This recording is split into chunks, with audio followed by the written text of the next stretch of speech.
Hello friends, Assalamualaikum. I'm Mr. Shadran. Today share করব how to create hyperlink using create new document and email address in MS PowerPoint Bangla. অর্থাৎ তোমাদের share করব কিভাবে MS PowerPoint এর মধ্যে আমাদের create আমাদের কি করতে পারি ক্রিয়েট নিউ ডকুমেন্ট এবং ইমেল অ্যাড্রেস ব্যবহারের মাধ্যমে হাইপারলিংক তৈরি করতে পারি। তো কাজটা করার জন্য আমরা এটা মিনিমাইজ করার পর আমাদের হাইপারলিংক তৈরি করব। প্রথমে আমরা যেটার সাথে করব সেই লেখাটা সিলেক্ট করে থাকতে হবে। সিলেক্ট করার পর আমি কন্ট্রোল কে প্রেস করে করতে পারি, মাউসের ডান বাটনে ক্লিক করা, এই যে এখান থেকে আমরা হাইপারলিংক থেকে করতে পারি বা হাইপারলিংকে ক্লিক করাও আমরা ডাইরেক্ট এখানে আসতে পারি। এখন আমি এখান থেকে ক্রিয়েট নিউ ডকুমেন্ট ইমেল অ্যাড্রেসের মাধ্যমে দেখবো। এখন আমরা আমাদের প্রথম ক্রিয়েটিভ ডকুমেন্টের মাধ্যমে দেখি। এখন আমরা আমাদের এখানে কিন্তু এই যে আমরা ইন্টার নাম দেওয়া আছে, যেটা সিলেক্ট করছি যে লেখাটা, বাস এখন আমরা আমাদের আমাদের যে নিউ ডকুমেন্টটা তৈরি হবে সেই ডকুমেন্টের নামটা তো আমাদের দিতে হবে। এখন আমি ধরো দিলাম আমাদের এখান থেকে এই ইচ্ছে নিউ, বাস ইচ্ছে নিউ, পরে আমরা ধরো এখান থেকে আমরা ইচ্ছে নিয়ে দিলাম, শুধু আমাদের ইচ্ছে নিয়ে দিলাম।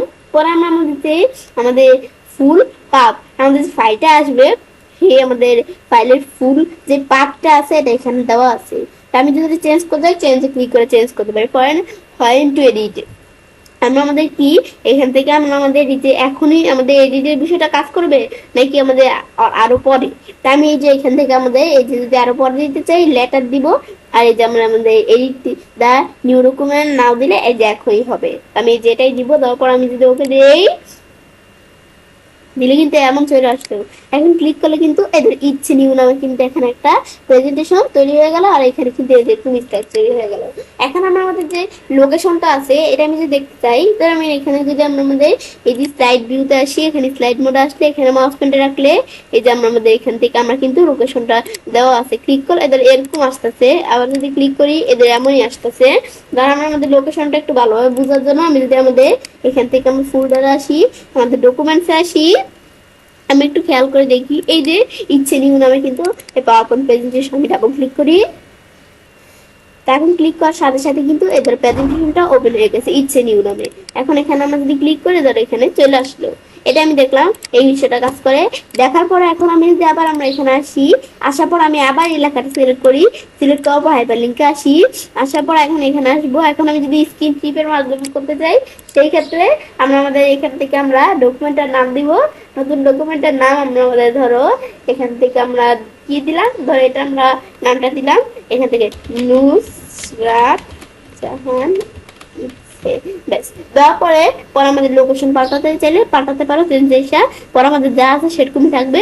এখন আমি যদি ওকে দেই দিলে কিন্তু আমাদের কিন্তু এই যে একটু স্লাইড তৈরি হয়ে গেল। এখানে ক্লিক করলে এখন কিন্তু আমরা কি চলে আসলো এই যে নুসরাত জাহান ইচ্ছে নামে এখানে একটা প্রেজেন্টেশন তৈরি হয়ে গেল, প্রেজেন্টেশন মধ্যে স্লাইড চলে আসলো।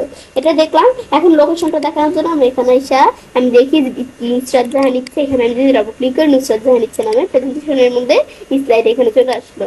এটা আমি এই বিষয়টা কাজ করে বেশ দেখার পরে এখন আমি যদি আমরা কি করি, এটা দেখার পরে আমরা আমাদের হাইপারলিংকে আসি, আসলে আমি এখন তো আমরা এই জায়গা থেকে দেখলাম। এখন আমি যদি ইমেল অ্যাড্রেসে আসি এখান থেকে আমরা দেখতে পারি। এখন আমি যদি এর আগে এই জন্য যদি রিমুভ লিঙ্ক দেই লিঙ্কটা কিন্তু রিমুভ হয়ে গেল। এই লিঙ্কটা রিমুভ করতে হবে প্রথমে। এখন হাইপারলিংকে আসি, ইমেল অ্যাড্রেসে আসি, এখন আমরা আমাদের এই যে ফাইলের নেমটা, এখন আমাদের যে ইমেল অ্যাড্রেসটা থাকবে যে ইমেল অ্যাড্রেসে আমরা অনুযায়ী ইমেল করবো বিষয়টাই আমাদের সেই ইমেল অ্যাড্রেসটা তো আমাদের আগে থাকতে হবে। তাই ইমেল অ্যাড্রেসটা আমাদের দিতে হবে আমরা কোন ইমেল অ্যাড্রেসে ইমেল করবো। এখন আমরা ধর আমি এখানে ইমেল অ্যাড্রেস দিয়ে দিলাম কি, আমি ধর দেখলাম আমাদের এদের আমরা ডি লেখার সাথে সাথে ডিজিটাল, আমি যখন ডি লিখছি সাথে সাথে কিন্তু মেটিও চলে আসছে। এখন এটা দেখলাম ডিজিটাল মার্কেট চাল, ব্যাস দেখার পরে আমরা এখান থেকে 01100, তারপর আমরা এখান থেকে আমরা দিব কি যে এখান থেকে আমরা আমি আমার ইমেল অ্যাড্রেসটা দিচ্ছি, তোমরা তোমাদের ইমেল অ্যাড্রেসটা দিয়ে দিলেই হবে। ব্যাস এভাবে যখন আমাদের দেওয়া হয়ে যাবে, ব্যাস দেওয়া হয়ে যাওয়ার পর সাবজেক্ট আমরা কি লিখবো, তা আমি এখান থেকে কিন্তু সাবজেক্ট লিখতে পারি।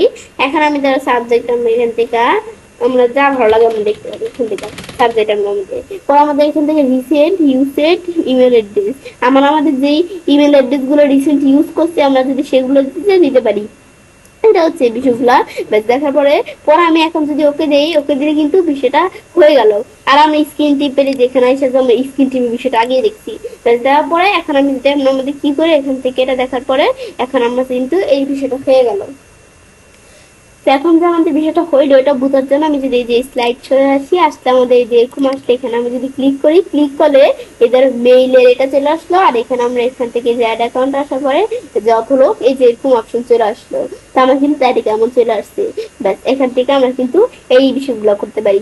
এখন আমরা কোন জায়গায় করবো, আমি কি আপলোড এই .com করবো, অফিসিয়াল গুগল, ইয়াহু, নাকি আমি আমাদের যেখান থেকে আইক্লাউড, এগুলো আমি কি করতে চাই করতে পারি। পরে আমরা আমাদের এটা দেখার পর আমি যদি ক্লোজ করি, ব্যাস বিষয়টা কিন্তু হয়ে গেল। ব্যাস বিষয়টা আমরা যখন দেখলাম, দেখার পর আমি চলে কাজটা করতে পারি।